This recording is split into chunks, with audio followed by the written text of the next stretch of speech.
ఆదికాండం 15:14. వారు 400 ఏండ్లు వీరిని శ్రమ పెట్టుదురు.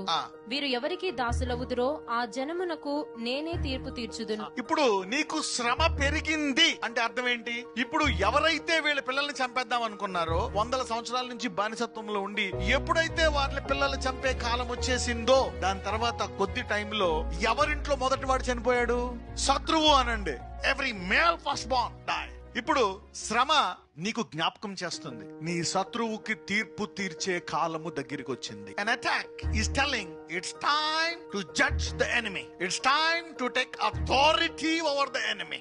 బాగా శ్రమలు వచ్చేసాయి, అయ్యి బాబోయ్ నా వల్ల కాదు. Then it is time. వారు 400 ఏండ్లు వీళ్ళు శ్రమ పెట్టుదురు, వీరు ఎవరికి దాసులు అవుదురో ఆ జనము నేనే తీర్పు తీర్చుదురు. అంటే మొదటి భాగాన్ని రెండవ భాగాన్ని ఏం వేరు చేసింది?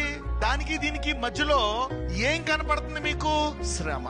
You see the problems dividing the promise and the position. వాగ్దానం ఉంది అందులో, వాగ్దానానికి మరి ఆ వాగ్దానం పొందుకోవడానికి మధ్యలో ఏముంది మీకు? శ్రమ. సరే, అయితే శ్రమ ఎప్పుడైతే అధికమైపోయిందో దాని అర్థం ఏంటంటే శత్రువుకి తీర్పు తీర్చు కాలము చాలా దగ్గరలో ఉంది.